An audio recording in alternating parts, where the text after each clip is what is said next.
Captain, we have them. We've established Transporter Lock, the Star Trek Discovery podcast. Join Ken and Sabriel each week as they explore strange new episodes, seek out new plots and new characters, and boldly go where no podcast has gone before.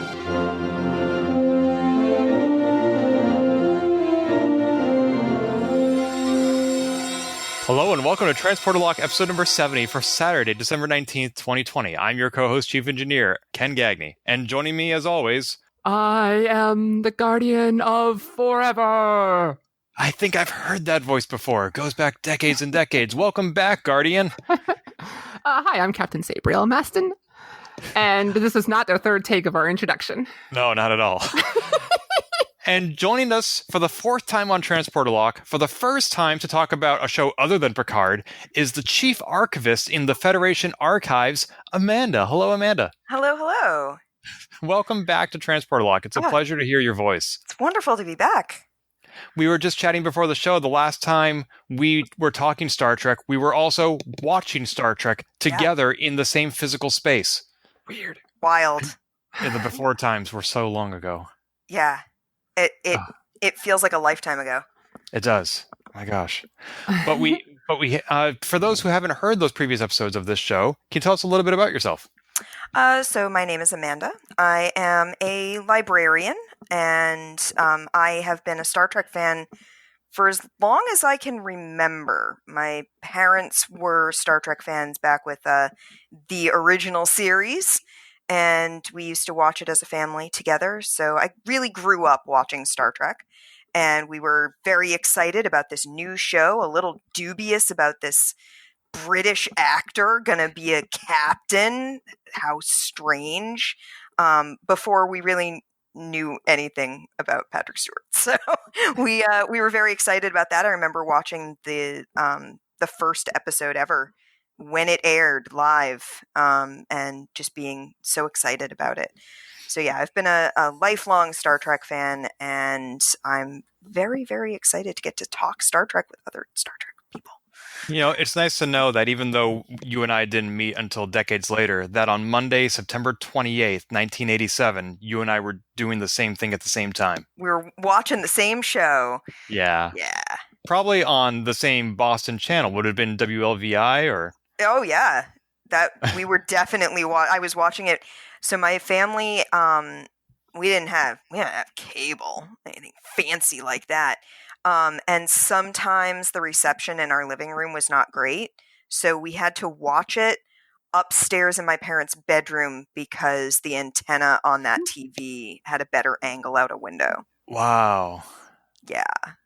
You have suffered for your love of this craft. So it took work to watch Star Trek, and we walked, uphill both ways in the snow. Well, things that are worth doing are rarely easy. Indeed. Gotta suffer for your Star Trek. It's true. You shouldn't have to suffer for Star Trek. Star Trek should be a joy. So we are here this week to talk about Season 1, Episode 2 of Star Trek Carl. Yeah. This Carl spinoff. He's great. I know, right? And he's from Boston. Carl. Yeah, he is. I had no idea about that until you pointed out on Twitter. I am a font of useless knowledge. I wouldn't say useless. You're on this show. That's pretty useful. A font of random knowledge, we'll say. There you go. That is some of my favorite people are the most random. I run Dungeons and Dragons, not to make this a D&D podcast, but I run D&D for work with a bunch of kids, and it's really fun to get to do that as part of your job. And the other night when we were playing, I was sort of giving them some trivia about something that had pertinence to the game, and then something else came up. We ended up talking about like radioactive mushrooms, and they were like, "How do you know all this?" And I was like, "Well, it's kind of my job to be curious and learn a lot of little things." So yeah, that is it. My job is to be curious. I think you would be even if you weren't being paid. Yeah, definitely. But it helps. Oh, yes. You are a curious person, Amanda. In so many ways. Yeah, it's true. Take that as you will. All right, so there's a lot happening in this show. We just made a reference, a couple of them, to Carl, who really comes up at the end of the episode. There was also the whole mirror universe. Where shall we start talking about this episode of Discovery, Season 3, Episode 10, Terra Firma Part 2? I think we should start right at the credits. Yeah. Yeah. How about we talk about that credit sequence? I watched the credits for once. Just once. And what made you know to do that? Well, usually if you skip right past it, you wouldn't have seen it in the first place. Normally, the skip intro button doesn't start until a few seconds in, so I always see like the first 5-10 seconds. Gotcha. And this one here, all of a sudden everything's blue and upside down. It's like a photo negative. It's great. Uh-huh. Yeah, we were in the upside down. It was just cool. And that's the only thing they did. They didn't do like the whole Enterprise completely new intro or anything like that. But I thought that was pretty slick. I liked that it was different because the Enterprise intro, when Enterprise went to the mirror universe, I knew to expect it because my friend who was making me watch Enterprise, not that it was a hard sell, had said to me, "You're having a really bad day. You should watch the mirror episodes of Enterprise ahead of time. You don't need to have watched anything else for this to make sense." And I was like, okay, you're right. I am having a bad day and I need some mirror universe nonsense. And it started up and I was like, oh my God, it's a totally new intro. It's so good. And he told me that when he first saw it, he wasn't prepared. And he was like, oh my, did I slip into another universe? What is going on here? He was so surprised not to hear that. It's been a long way. Yeah, so I do like when they sort of play a little with the credits for that. Although I am glad that Star Trek Discovery did something, but I gotta say Enterprise wore it better. Yes, I would agree with that. Yeah, Enterprise, yeah, they nailed it. Yeah, I feel like Discovery, it was just a matter of flipping two switches, like, oh, let's change the color, invert about the x-axis, and we're done. As opposed to, let's find some original imagery, let's find some original music, let's really drive home that this is different. But the whole thing wasn't in the mirror universe. So, and I have thoughts on that. But I think if the whole episode, if they were going to be doing everything was mirror universe and everyone is from the mirror universe, that would be a little different. But that's true. The episode was sort of split. It was largely in the mirror universe, but not all of it. And we don't know she doesn't know what her place is in the mirror universe anymore. Well, one thing about this episode that's similar to Enterprise is these are the only two times where what's happening in the mirror universe doesn't involve anybody from our universe. Yeah. There's no crossover in this episode or in the Enterprise episode in A Mirror Darkly. Yeah, it's not like DS9 or anything. It's just very much, no, this is what's going on over there right now. Mm-hmm. Yeah. Last week we hypothesized it was like I put it out there. It's like I feel like a pocket dimension kind of thing where nothing really seemed like. And now I think more like no, it's just an alternate timeline. I don't know. It's still it could be anything depending on whatever they want to use it for. But now it felt more like an alternate timeline mirror universe and less a pocket. I guess it technically still would be a pocket, but and not just in her head. Carl said you weren't being sent there to change things. You were sent there to be tested, right? Yeah. You were being weighed, I think was his terminology, which I thought was a really interesting terminology because it immediately made me think of Egyptian mythology. I don't know how much either of you are familiar with like ancient Egyptian mythology and how the dead were judged, but their hearts, the myth is your heart would be weighed on a scale against a feather, and if it was heavier, then that was bad. I did not know that, or if I had it long since forgotten it. It's one of those things. It stayed with me from reading Rainbow. You know where I learned that was the Sesame Street special, Don't Eat the Pictures. Ooh, yeah. It's in an Aliki book. It's in Mummies Made in Egypt, I think. And I think Reading Rainbow had done Mummies Made in Egypt at one point. Then I definitely saw it. In Don't Eat the Pictures, they are in the Metropolitan Museum of Art, and Big Bird meets right. an Egyptian prince. That's And right. ultimately, Gosh. the prince's heart is weighed against one of Big Bird's feathers. Yeah. Oh, wow. And he's found to... God, you're saying that now I'm remembering it. Yeah, and so the kid is found not wanting and is able to move on. That's morbid.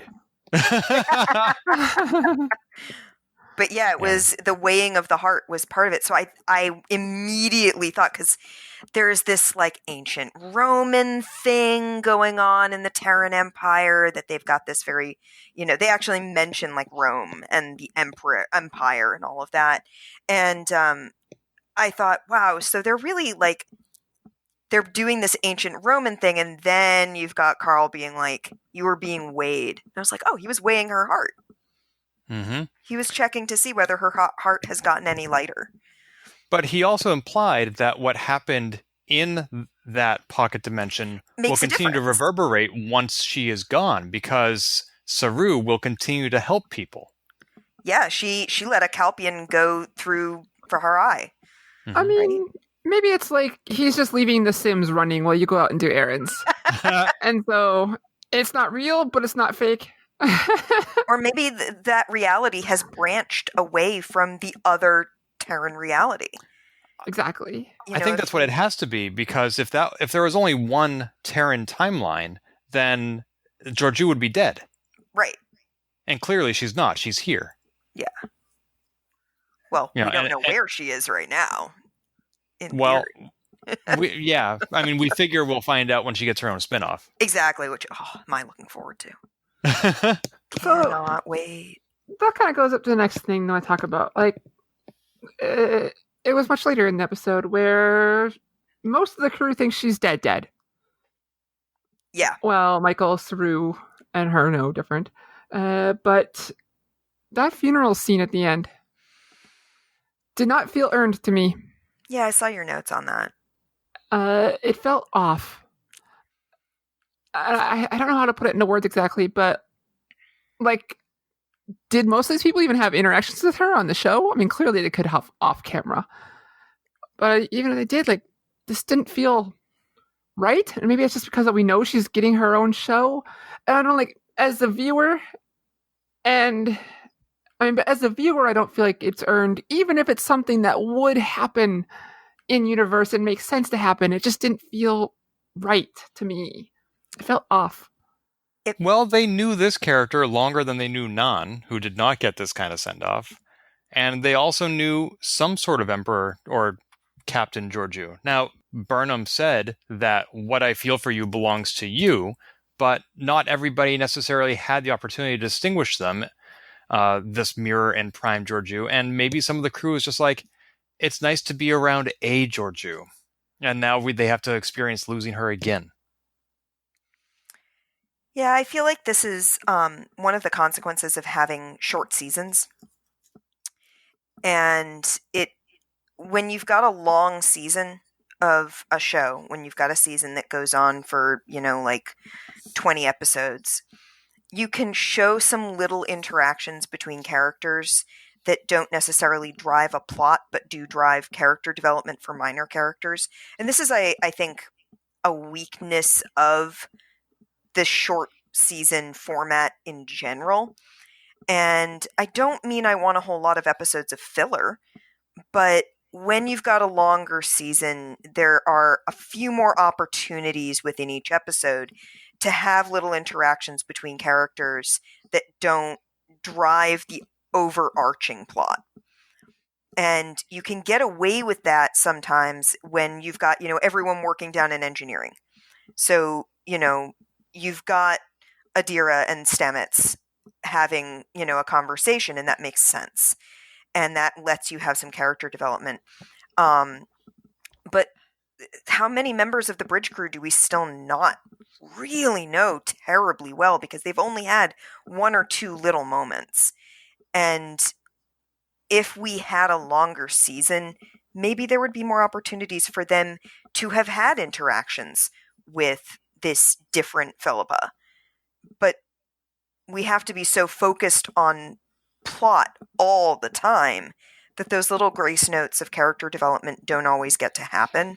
You just sort of assume that they're happening off screen, which is it's a pity, but also, like I said, I don't want episodes full of filler just to bulk out a season. Well, it's also partly that this is not really an ensemble show like previous Star Treks were. On Next Generation, you could have an entire episode about Data learning to dance or about Chief O'Brien getting married. And you're not going to have that with Bryce on this episode, for example. Yeah, you're not going to get that, I mean, you're getting a little bit of it with, like, Detmer. A little. But even that ends up feeling like, oh, good, they've handled that now. you know? Yeah, I mentioned that before, too. It's like the TV version of working through PTSD. Yeah. Like we know in real life she'll be going through a lot, and we know the feelings, but TV, and we only have so much time, we have to do it in this very lightly touching upon it. Because she's not a main character. Yeah. Or even Nilsson, who was supposed to replace Ariam. I feel like Mirror Nilsson got more lines than Nilsson ever has. I agree. In fact, when I first saw her in the Mirror Universe, I was like, who the hell is that? I was like, who is she? And there may be people listening to this podcast who are like, who's Nilsson? Yeah, who's that? What does that even refer to? Yeah. And I mean, even granted, her hair color was different, but... Right. And longer, like even going to the shorter season, like, I liked these 2 episodes. I enjoyed them a lot. They don't really feel like they fit here as a major 2-parter. And I feel like this set of 2 episodes was hurt because they weren't aired together. Like they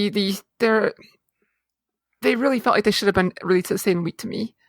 So you're not questioning the length, you're questioning the release schedule. Yeah, and I really liked it, but overall, this feels like it does more for Section 31 show than it does for Discovery Season 3. I agree. And it's not like I don't like the episodes, it just didn't feel like it fit here to me. It just felt very off. Like, usually 2-parters are huge deals, and this felt more like a 2-parter because we need to get rid of Georgiou. Yeah, we need to spin this off. And it's not that it's bad, it just didn't feel right to me. I felt like it was a very, as a 2-parter, it felt like they were trying to do too much in 2 episodes because they didn't completely abandon the distress call plot line. They did have things going on the Discovery that weren't happening in the Mirror Universe, and it felt like a diversion, but also like they were still trying to keep that other storyline going. I thought it felt like they were juggling a few too many balls. And I realize that's only 2 storylines, but they're both big storylines. So I really liked them. I agree with Sabriel. I liked both episodes. They were very good.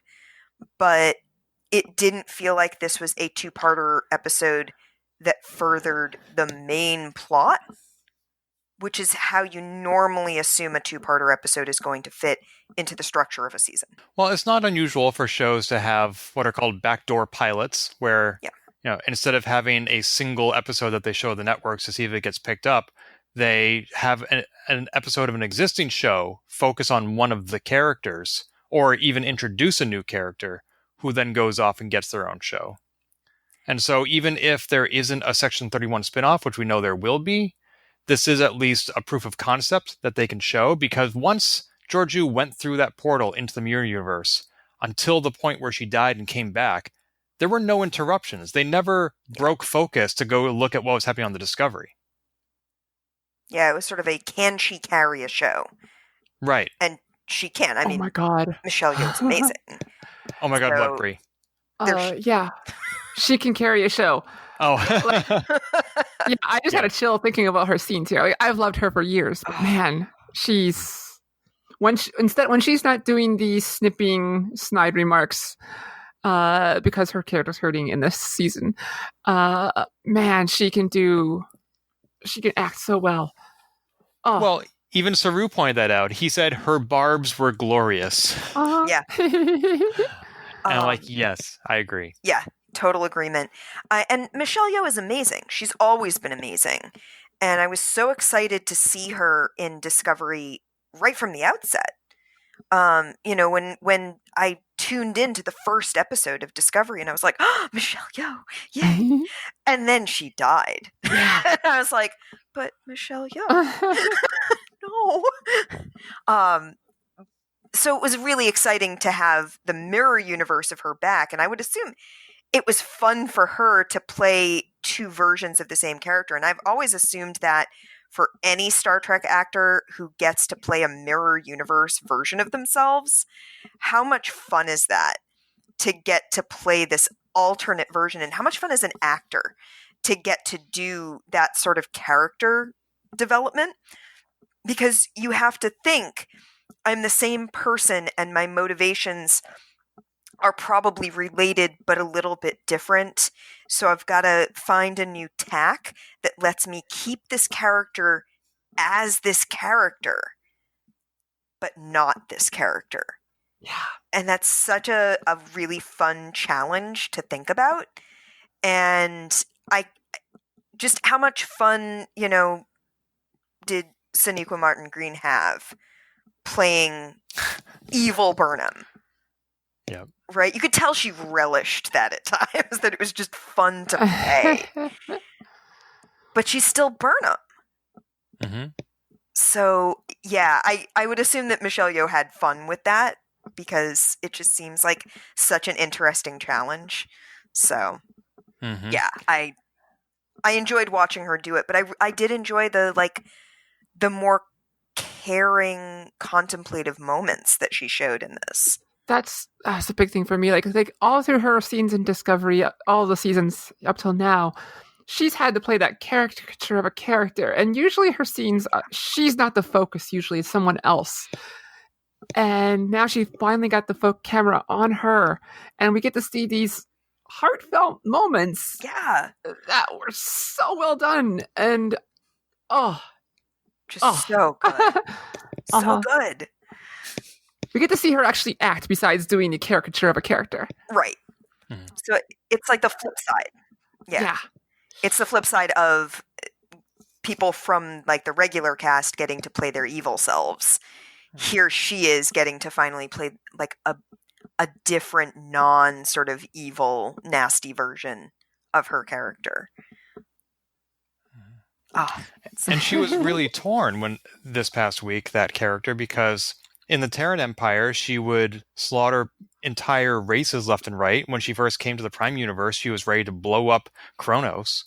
Yeah. And now, after a couple of years in Section 31 and on Discovery and with our Prime Michael, she has to go back to that original context. And she finds, as Carl said, that you don't really fit there anymore. She made very different decisions. She stopped slaughtering Kelpians for food. She disrupted the coalition through diplomatic means.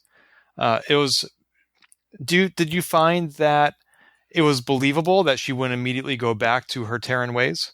Yes, I did. Because she's still somewhat ruthless. Like you never get the feeling that she doesn't think that the coalition needs dealing with. But you get the impression that she feels like it's almost just too much fuss to go, and you're drawing attention to yourself. She's thinking long term in ways that she wasn't thinking before.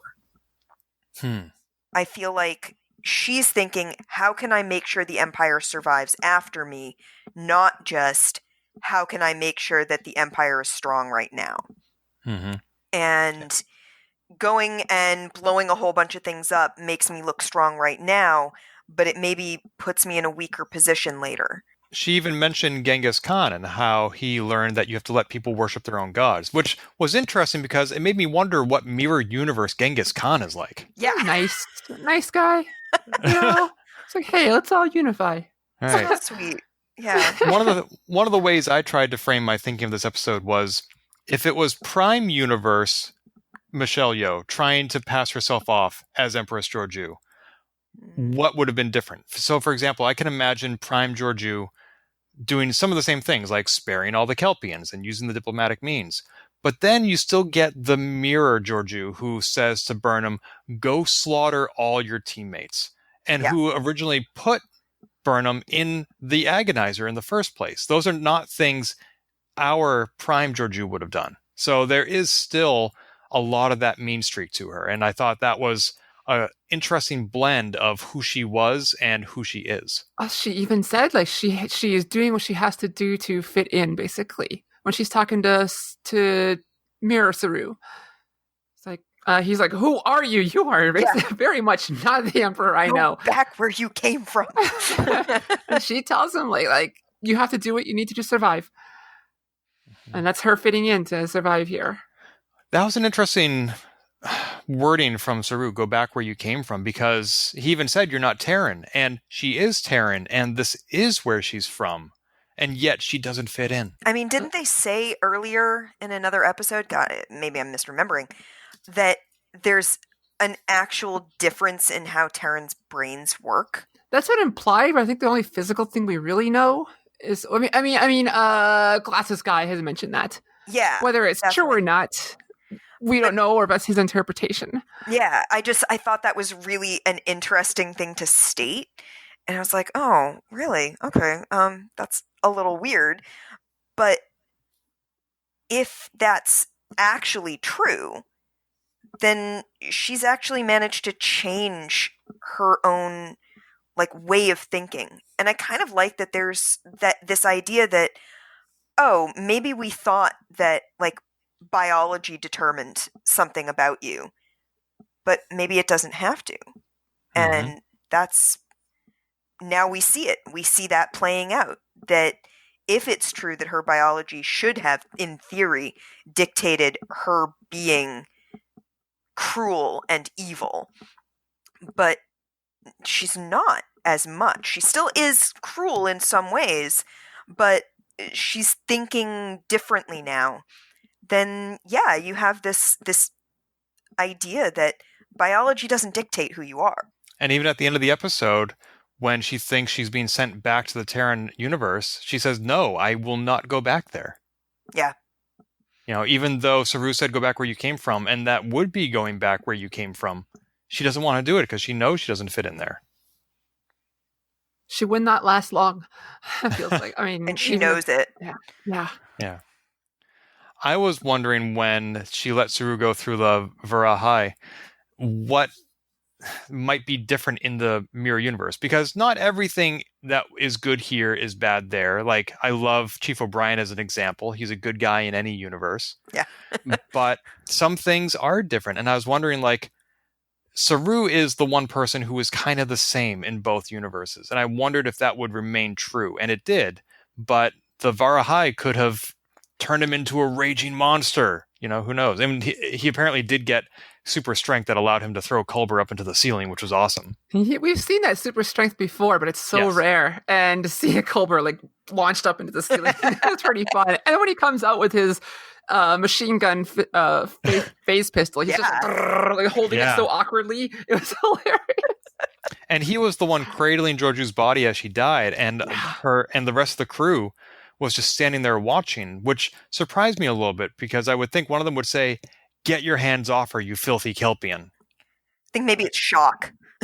Yeah, there was that too. Shock. They, could see that for whatever reason she trusted him in a different way than in normal situations like that. So a little bit of all of the above. Mm-hmm. But I wonder what his fate will be now that she's not there to protect him. We do know a little bit. He goes on to help a lot of people, and whatever that means. Right. Carl said so. Yeah. We talked about that when we were talking about divergent timelines, but I'm curious how that comes to pass, because anybody who's in that room at that moment could just shoot him and say, your emperor's not here to save you now. He didn't use his little neck spikes, did he? No. He didn't do that. So maybe he whips those out, neck spikes everyone, and grabs all the Kelpians on the ship and is like, all right, let's go. He takes over the Corone, goes around gallivanting around the universe, saving the Kelpians. I mean, he could be the next emperor. He could end up being evil. You have to be hard in this universe to survive. That's what I'm going to teach my fellow Kelpians.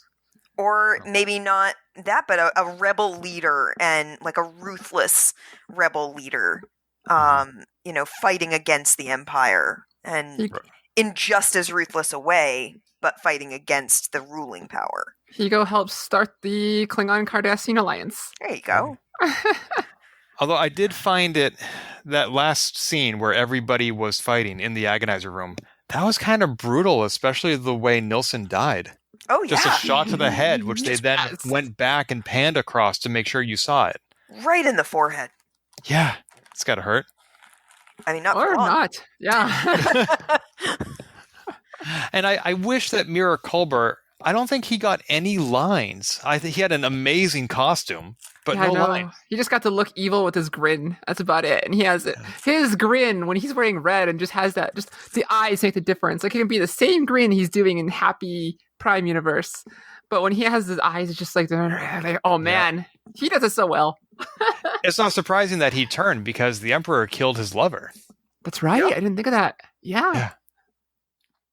And he's like, yeah, I'm here. Love it. You're like, oh, I'm dead. I loved that scene when Burnham was just tossing badge after badge onto the table. So cool. I love that scene. And then, like, she does it. She names a few. Like, here's one. And here's another. And here's the rest. Yeah. And that's just how committed she was to the deception, that she was trustworthy again. That she was willing to kill all her former co-conspirators. I mean, honestly, Terran.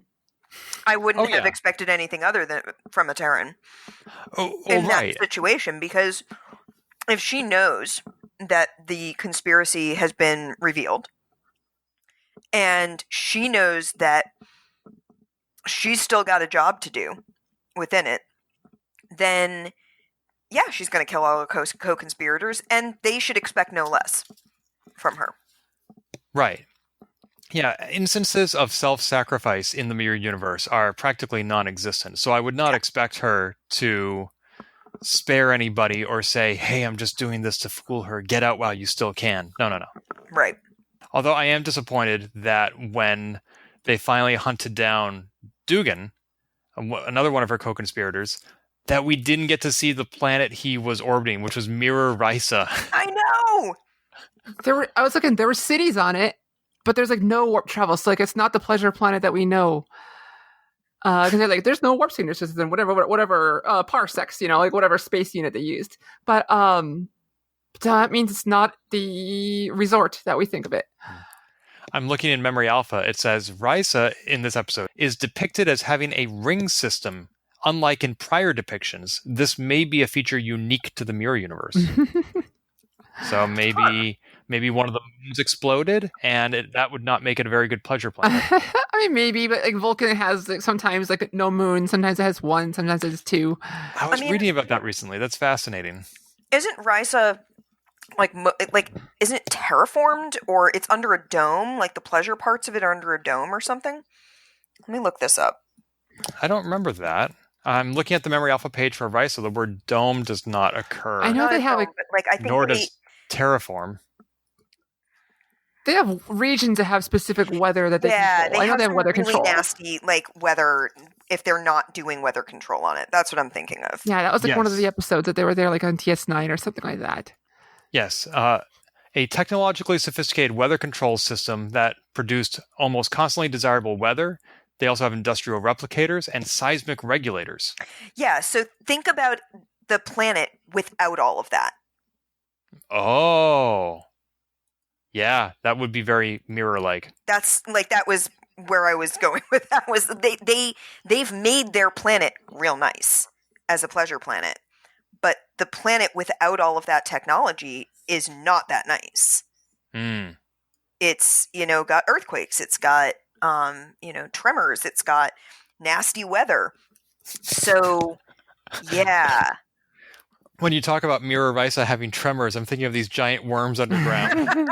Maybe they do. That would be very consistent. That'd be very on brand. Oh, gosh. Yeah. Like, when you think about places that have benefited from not only the Federation, but other groups of peaceful people roaming the galaxy, and then you look at the Terran universe and you're like, well, those probably don't exist. Mm-hmm. Then, maybe Risa becomes more of like a survival planet. Right. Yeah. Like, this is where you go for like survival training. Oh, gosh. Prove yourself. One thing I noticed that was really cool, I thought was neat, is that they had in the Mirror Universe, they had the Tantalus field that Kirk had in the Mirror Universe in TOS. Georgiou, the TV screen that she was looking at had really good camera angles on Michael while she was being tortured. It was a Tantalus field. It was the device that Kirk uses to kill people on the Enterprise. Mirror Kirk. We didn't see it used in that way, though, did we? It was not used, but it was the exact same button layout and little weird pointy knob thing. It was. I went back and looked like, oh, it's the exact same setup, like design. I love it. I thought it was just neat. A little cool little callback. Little nod. I would think that the Emperor would be almost untouchable if she had one of those. That's interesting. I wonder why they didn't use it. Maybe didn't use it here for whatever reason. Like, she didn't need to. She wasn't trying to kill anyone. It's true. I was...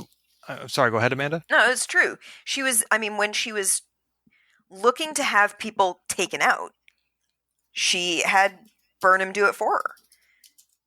And when she was using it in this episode, she was using it to watch. She wasn't going to kill anyone at that point. I watched this episode with my friend Kay, and they found that the amount of torture in this episode was a bit excessive. What do you think about that? It did not affect me. I can see how it would be a little much for a lot of people. But it was kind of what I was expecting out of the Mirror Universe.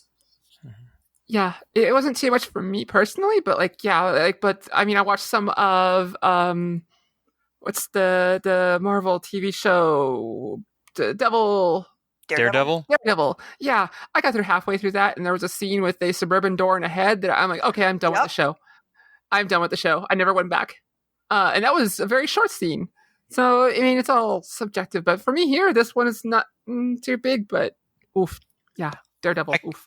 I kind of feel like the amount of torture that Georgiou subjected Burnham to was necessary in order to have scenes like the Fireflies. Yeah. Yeah, I would agree. You need that parallel.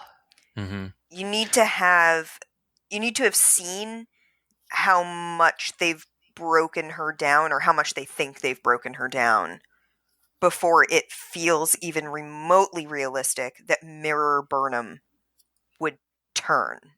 Although, given that this was Mirror Georgiou, I somewhat suspected that she may have been fabricating that story about the Fireflies and just saying, like, you probably don't remember this. You probably never woke up from these dreams, but this used to happen to you. And I wouldn't be surprised if that was a false memory she was trying to implant. Now that we have the context of the whole episode and how that character of Georgiou has evolved, I do believe it was true. But in the moment, I wasn't really sure. Oh, see, for me, I didn't question it. But because for me, it was we've seen her soften so much. So at this point, seeing a Mirror Universe person like this, like, for me, that's all showed like these people do have feelings, which is something we actually rarely ever see. But they're just told to squash them down or you could be killed, especially when you're the Emperor. You have to have this constant front when you're in public. And for me, it was really big and really important and really good to see that there is still emotion in these characters when no one else is watching, or when I think no one's watching. I mean, otherwise the society would kill itself and it'd be done. Yeah, and I liked that no matter how quote-unquote weak Georgiou was becoming, especially in Burnham's eyes, Captain Killy never lost faith. Oh, yeah. No, she was 100% behind her. Oh my gosh, when they were chasing Duggan, the random character who he didn't really pay off anything for and even introducing. Yeah. But when Tilly was like, this is something like basically beneath an Emperor, and she's like, I'll stay. The camera goes back to Tilly. I thought she was going to have this huge eye roll when the Emperor said she's going to stay. But no, she just tells him, like, go to warp, max warp, whatever, like that. But the scene was, like, right on her face. I thought we were just going to get this whole, oh, God. But no, we didn't. Yeah, when Tilly said, let me take a shuttlecraft with Burnham, I thought that was very suspicious, and I didn't know what sort of collaboration they were implying the two of those characters had, Killy and Burnham, but it wasn't that at all. It was probably just Killy trying to spare Georgiou from whatever traitorous event Burnham was planning. I 100% thought that she was planning on killing Burnham in the shuttlecraft. Oh, okay. Same. Interesting, because Georgiou had very specifically said to Killy, as you're interrogating her, as you're breaking her, I very much want her alive, or else you'll be hearing from me. I think that's just normal Terran threat. I mean, I took it as Killy being like, eventually I'm going to have to kill this girl, and it's not going to be pretty, and it's for the best of the Empire, and maybe this is a test for me. But also, like, we also had two characters fighting in the corridors over position and a promotion. So I think it would not have been at all unexpected for Killy to have killed Burnham and been like, she started it. Yep. She fell at my dagger. Oh. She ran into my knife. She ran into my knife 9 times. I was just stabbing it in stabbing motion, and she ran into it. I mean, I can't help that. I'm just going to stab my knife into the air. When you're interrogating somebody, there's really no excuse to let them die. But right. if Burnham were to try to do something on that shuttlecraft, then you're right. Killy would have a reasonable excuse. It was self-defense, or she was trying to betray you, whatever. She was not completely enthralled and trapped in an agonizer booth. Right. So, yeah, I think now that you mention it, Killy was probably giving Burnham an excuse to get killed. Right. She was like, if anything happens, if you blink wrong, I'm going to kill her. And that's going to be it. And she probably saw that as saving the Emperor from herself in a way. Mm-hmm. Because, okay, she's questioning the whole keeping Burnham alive thing. Mm-hmm. And she's not ever going to question her Emperor out loud that much. But she definitely still thought it was maybe a bad idea. Yep. And, if something happens on that shuttlecraft and she dies, oh well. Well, just like in... Shucks. Just like in season 1, episode 1. I mean, Burnham and Georgiou were on the same side, but Burnham questioned her captain's orders and went against them, hopefully for the greater good. And sometimes you get somebody killed in the process. Yeah. And in the Terran Empire, that's just a matter of course. Yeah. Yep. It's someone gets killed in the process. It's just how that works. Mm-hmm. Anything else to talk about at the Mirror Universe? I still want to talk a little bit about what happened on Discovery and, of course, the reveal midway through on the ice planet. My notes. Let's see. Tantalus Field. Survive. That's how you honor them. Firefly scene. No, I'm good. Okay. I did like part of the breaking down of Burnham that they, I don't know if you noticed, but her food trays get simpler and simpler.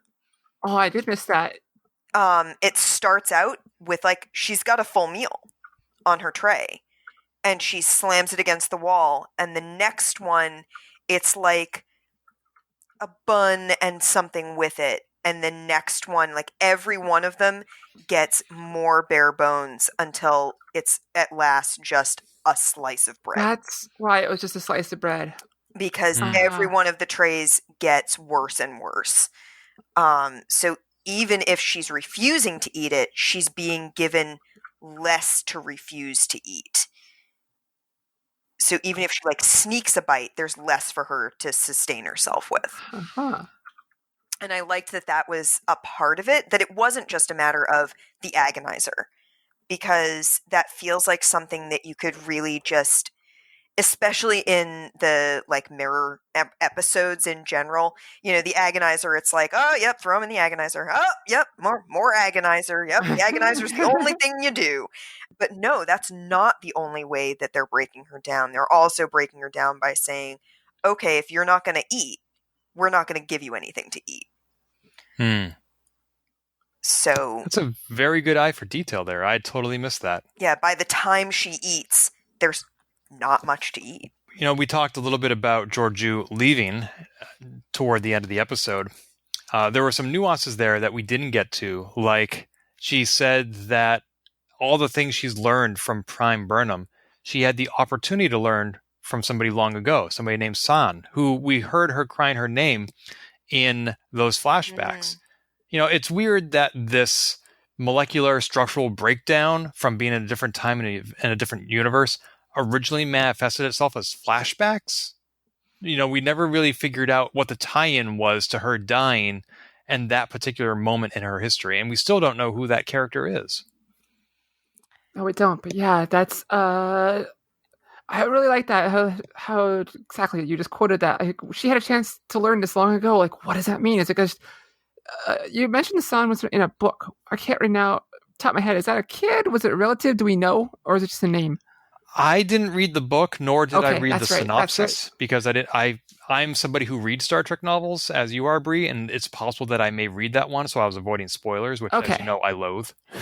Yeah, so that's okay. So this means like someone is important in her past, and I'm guessing we're going to get more information when the Section 31 show happens. Like she's going to appear in a timeline where this Prime one is here. Who knows? But we're going to get more information later. But yeah, like who is this person that could have taught her to be good while still in the mirror universe long ago? Yeah. I mean, the options are almost limitless. It could have been a lover. It could have been a relative. It could have been a child. Or it might have even been somebody from the Prime universe. We don't know. Yeah. Their goodbye scene. I was just going to bring that up. That is where all the emotional weight, I think, that the funeral scene at the end was front-loaded into. I mean, rightfully so. These two are the only ones that really had a connection here. And it was really well done. I felt that. And even when they do their salutes goodbye, when Georgiou does her mirror salute, Terran salute, and Michael does her Vulcan salute, like, oh, it's so good. It's so good. It reminded me a little bit of First Contact, where the Vulcans give one salute, and Zephyr Cochrane does a handshake. They each have their own way of saying the same thing. Yeah, I liked their goodbye scene. I thought it carried a lot of emotional weight, and it did it well. Mm-hmm. Yeah, and that departure, of course, was made manifest by Carl. Now, Amanda, did you have theories after the end of part one as to the nature of Carl? Like, how much were you in on the people's predictions and suspicions, or even the show here? I wasn't really looking at people's predictions or suspicions. I really wasn't sure what he was, but I will share with you something that my husband said after watching the first part of Terra Firma. He was like, wow, this episode feels really classic Trek. Right? We said the same thing. I was like, I tweeted out like, this week on Star Trek, weird TOS stuff. Cleaning it up. It felt very TOS. And then the Guardian of Forever reveal happened, and I literally shrieked. I'm so glad. Oh my God! It was clutching my blanket up to my face. I was so excited by it. I thought you were going to say you were clutching your pearls. No. I don't put on the pearls just to watch Star Trek. I won't. We were talked about it a lot last week, but all the hints that were there was like this newspaper was the same newspaper from the New York City past there, like the Star Tribune or Star, not Tribune, that's the Minnesota paper, but the Star Dispatch, and it mentioned was it 3rd Street mission or 5th Street mission, whatever it was, and so that's how people figured it out. Gotcha. Yeah, I hadn't really, and I'm not one who cares much about spoilers. I am your opposite, Ken, on that. I consider spoilers often to be a form of self-care for myself, because sometimes they help me to know what level of expectation to go into something with, so that I don't build it up too much in my own mind and then feel super disappointed. And I don't mind knowing what's coming. To me, the journey is as important as the destination. And and knowing the destination doesn't really bother me as much as it bothers some people. My husband is exactly the opposite. He cannot abide spoilers at all. Spoilers are anathema to him. So I keep my spoilers to myself when I learn them, but I don't go out of my way to avoid them. I just wasn't really looking for them, and they didn't hit my dash. But I did see one bit of speculation that he was maybe Q, and that was about it. So I wasn't sure. I wasn't sure if they were going to do a callback to another show and do Guardian of Forever or Q or something like that, or if they were going to have it be something completely new, because that wouldn't be unheard of. I mean, it's not like Q came out of, not officially, came out of TOS, that, you know, they introduced new things. There are new things in each show that have these sort of, these entities that have knowledge of the universe in a way that your normal characters don't. I'm trying to think of some of the other. I mean, TOS and TNG were full of omnipotent beings, or of some kind. They definitely were, but they didn't always, you know, repeat themselves. And then you've the prophets in DS9. That wasn't something the Bajoran belief system wasn't something that we had explored terribly fully in TNG by the time we got the beginning of DS9. So there's always been these sort of threads of beings that do stuff in outside of you puny mortals, Ken. And so I wouldn't have been surprised if it was something brand new, but I was really excited that it wasn't. I liked the callback. I watched the first few moments of City on the Edge of Forever yesterday, and even there, the Guardian's like, the answer is through the door is the answer, whatever, all this weird stuff. Oh, it's obvious now if you've seen that episode anytime recently. It's so long since I've watched it. Me too. It had been to me too. I was reading something this morning. I wish I would say the link. Apparently the writers have been trying to figure out a way to put the Guardian in the show for a while, and they had even toyed with Q being this instead of the Guardian, and they found a way to fit the Guardian in much better. And I would agree. I think it fits perfectly. I think it definitely fits better than Q would have, because Q would have added a sense of like trickster nonsense in there, which I love the Q continuum and their trickster nonsense, but you don't always feel like Q has a sort of solemnity to it in general. Yeah. The continuum in general doesn't have that sort of solemnity to it. In the same way that the Guardian of Forever does. And I mean, Carl definitely had a sense of humor, but his purpose wasn't to make mischief and see what results. And you only really see that sort of sense of purpose out of Q later in TNG. You only really get it in like Tapestry and All Good Things. Most of your other prior dealings with Q are Q being a brat, basically. So I liked that they went with the more serious tone. I will say that the Guardian of Forever has evolved a lot since we last saw him. In his original appearance in the TOS episode City on the Edge of Forever, it's unclear if it is a machine, if it's sentient, who built it. And this time we see he's a personified character. We suspect that there's still something artificial about him, because when he manipulates the portal to send Georgiou back, you see him raise his hand and interact with some sort of a digital interface. And we don't know if that is part of him, if it is separate from him. And also, he has almost human-like morals and ethics. He's not just a machine that lets people do whatever they want. He says, temporal soldiers were using me to kill others, and I wasn't a fan of that. And also, he was weighing Georgiou. And so, whatever his nature or origin, he has some sort of a value system that is understandable by us humans. I don't have much to say other than, I think you hit spot on. Yeah. And he's also apparently capable of more than we saw in TOS. It's not just a time portal. He can create perhaps pocket dimensions and travel into other existing dimensions. It's far more flexible than we thought.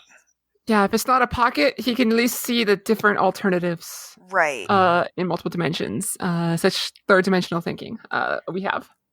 And it's not, if I'm remembering correctly from City on the Edge of Forever, the scenes from history sort of flash on the surface.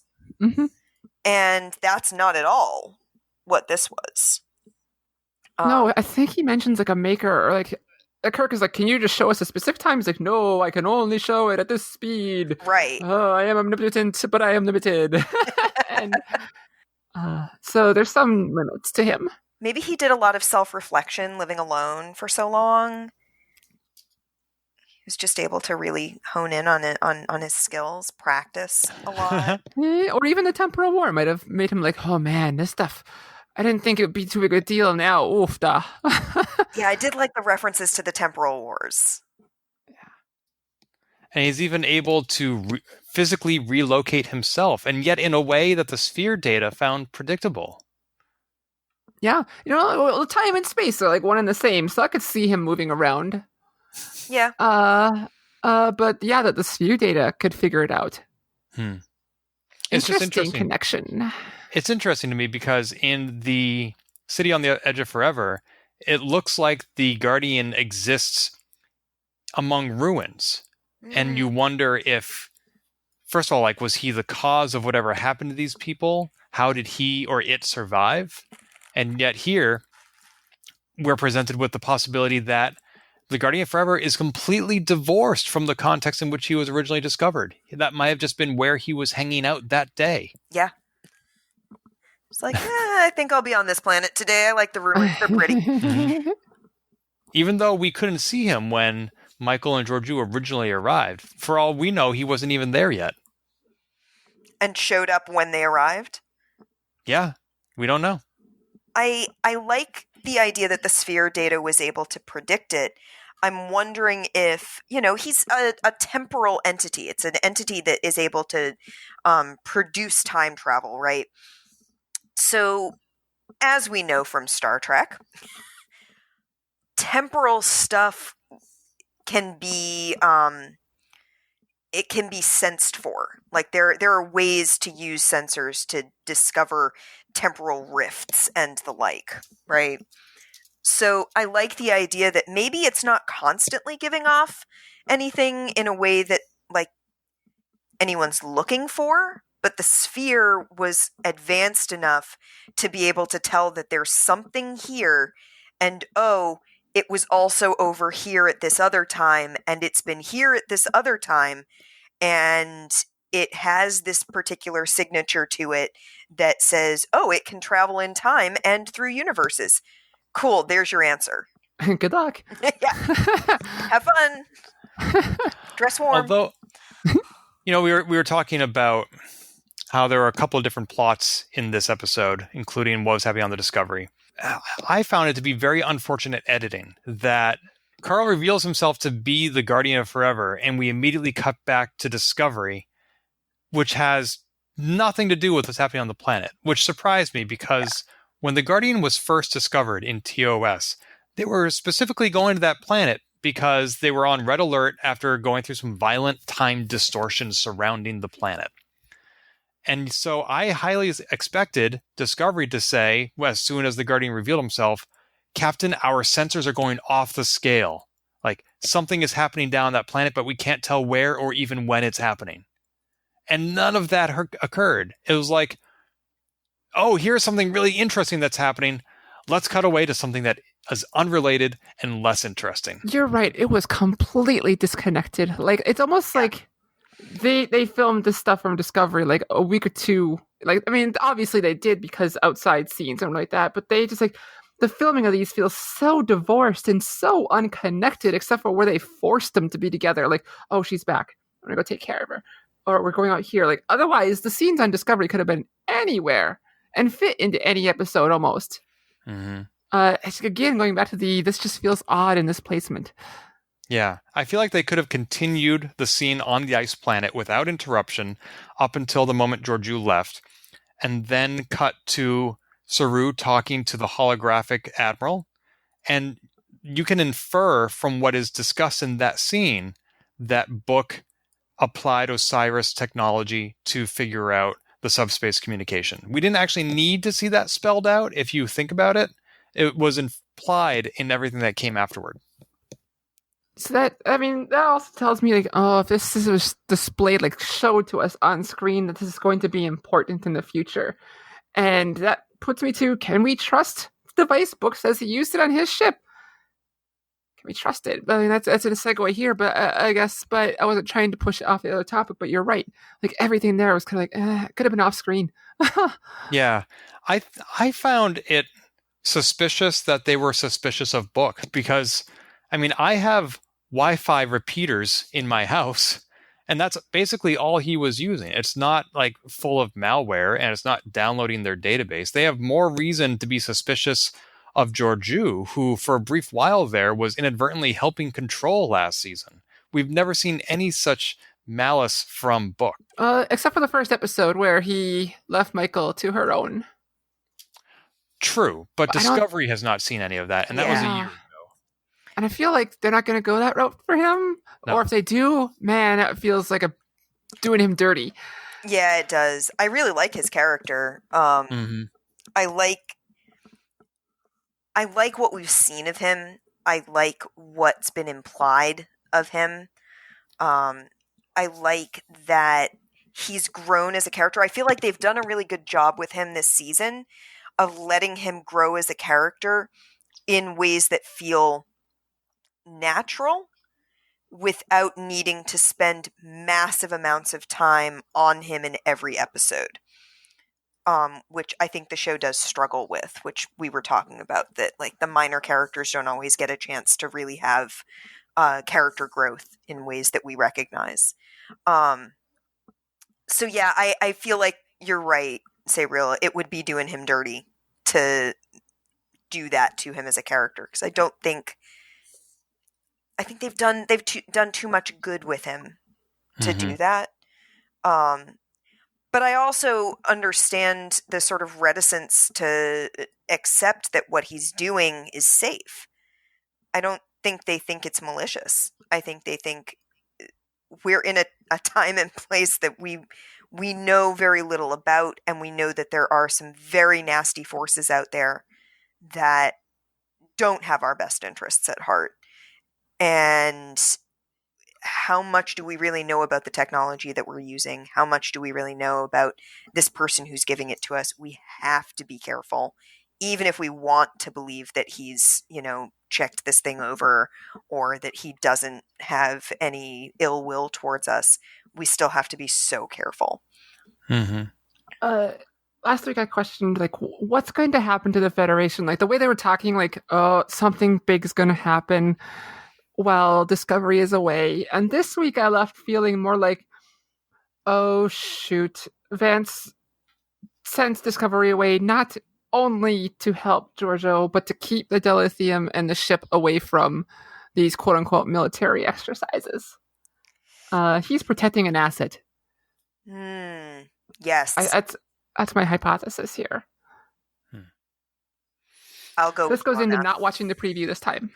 So, although I was theorizing that we kind of have two characters this season who have redemptive arcs, Book and Georgiou. And I suspected that if Georgiou was successful in saving herself, that 5% chance of being cured, that it would be in order to make the ultimate sacrifice later in the season. She's no longer around to do that. So that kind of puts the pressure on Book. Yeah, it's got to be Book now. Or Adira, which I think it's going to be Book. I mean, when have long-term relationships ever been established and successful in Star Trek, other than Sisko and Cassidy? And even that had a couple of bumps along the way. Only O'Brien? And okay. Yeah, No, I think that's my. And Paris and B'Elanna. Okay, that's true. But they are. You're right. They are uncommon. And Riker and Troy. Riker and Troy, I would say, had a long journey. Yeah, we get one a series. Yeah, I mean, I can sort of think of exceptions for all of those, like B'Elanna and Paris, already main characters. O'Brien and Keiko, already minor characters.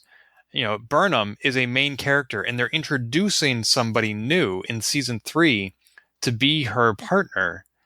I mean, what does that spell for his future? Is he going to become a main character? Or is he going to become a minor character like Bryce that we rarely ever see?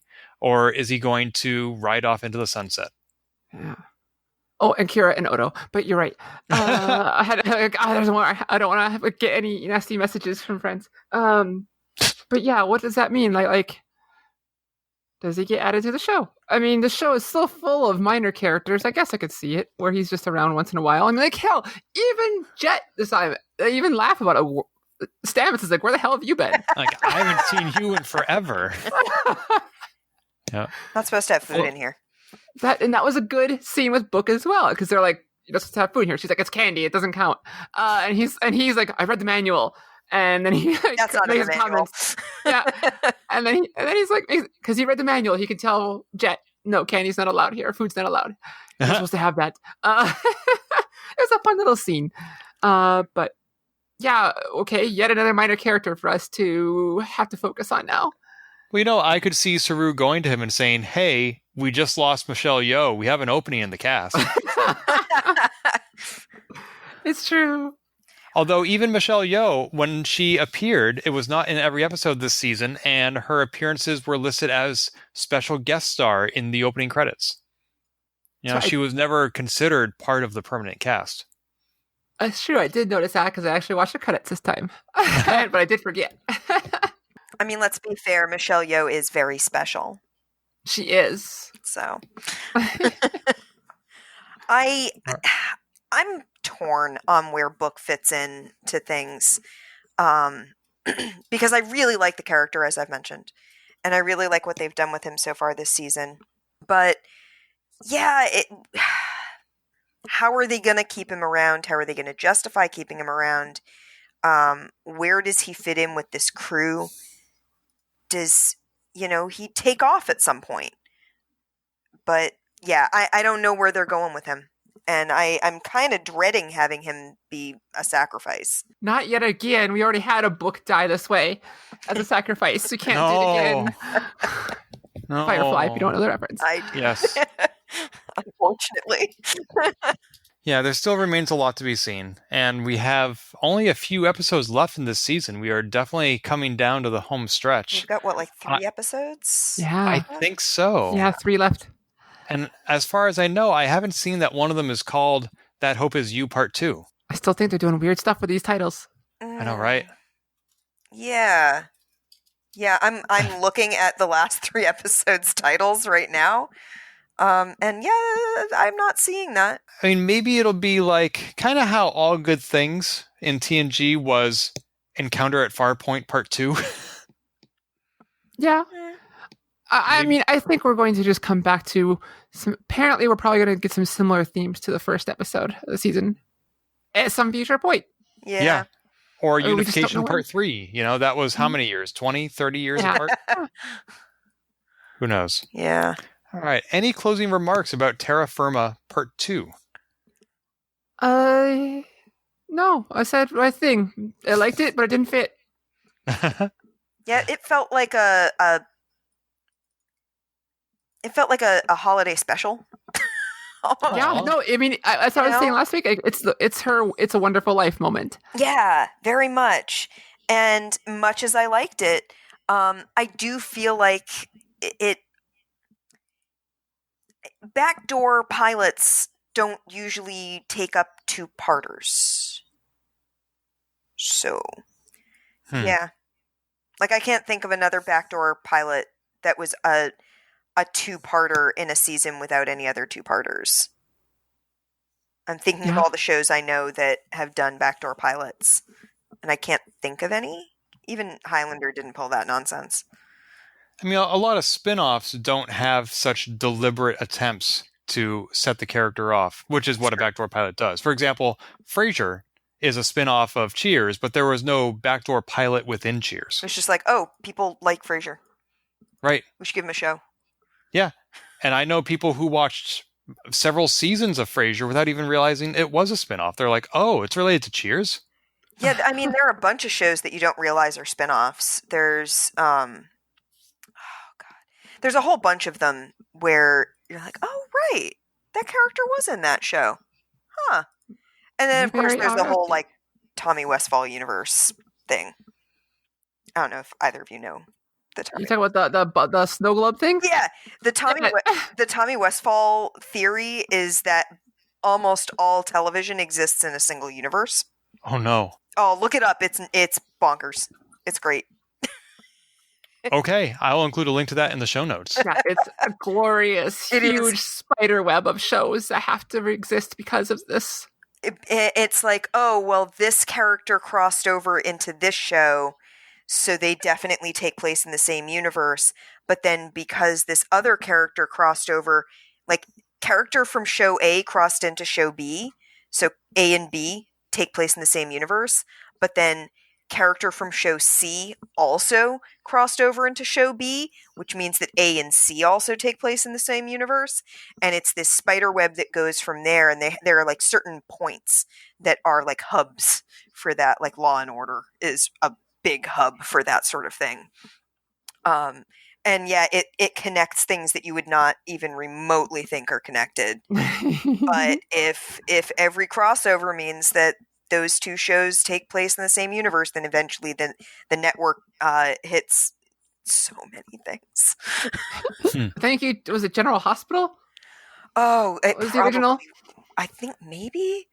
Or, I mean, wasn't Tommy Westphall like St. Elmo's Fire or something? Oh, it might have been that one, yeah. Yeah. But anywho, those are our final thoughts on Discovery, is this whole web. You know, I think one of my action items after this podcast is to go watch the animated series episode Yesteryear. Oh, gosh. Season 1, episode 2. I've never seen it, but it features the Guardian of Forever. It does. Yay. It does. I mean, I've read several Star Trek novels that feature the Guardian, and we know that those aren't canon. Technically, the animated series isn't either, but I've seen and heard Yesteryear referenced so often that I feel like I already know the story. I should finally just sit down and watch it. But the animated series is so funny, and it has Caitians in it. Yeah. Yes, it does.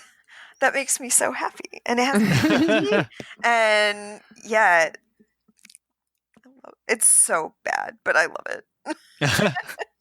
Awesome. And I mean, if anything, I'll finish with, I think what we're seeing is very much of a theme with the mycelial network thing, that everything is connected. Mm-hmm. That we've got this web in the universe of this show that, yeah, okay, we've brought back the Guardian of Forever, and we've got different universes linked by different characters moving between them. Everything is connected in some way or another. Maybe mysterious ways, but yeah. Well, I look forward to the day when we can all be connected again, watching Star Trek in person. Yeah. One decade, we'll do that again. Soon. Amanda, do you have any online presences you want to plug for our listeners? No,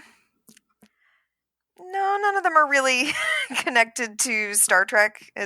You were just saying everything is connected. Everything is connected, but yeah, my online presences tend to be pretty private, so. Cool. Okay, sounds good. Well, we hope that you will join us for a future episode at least. Oh, I hope so too. It's always Yay. Until next time. Hit it! If you've enjoyed this episode, please leave a review on iTunes and keep your hailing frequencies open by following us on Twitter @TransporterLock or subscribing to our podcast and email newsletter at transporterlock.com.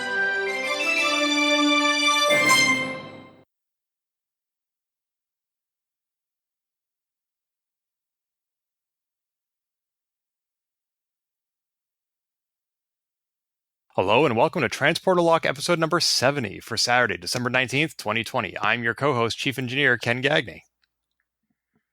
Sabriel. Oh, usually you have a little like, and I'm joined this week. Because now I ruined my timing. Oh goodness. Okay. Well, now I can't do my joke. Oh, dang it. Pretend. Well, dang it. I can't even set that up because I need you. Oh, okay. I am the guardian of forever. That's what I was going to do. And you're like, It was so good, and it's all messed up now. man. I'll reintroduce you. I'm sorry. No, I think you should keep it this way. I'm Captain Sabriel Maston. I'm keeping this as our blooper. This is going in the show, but we can definitely redo the intro. Here, let me start over. Oh, now it's all ruined. Oh.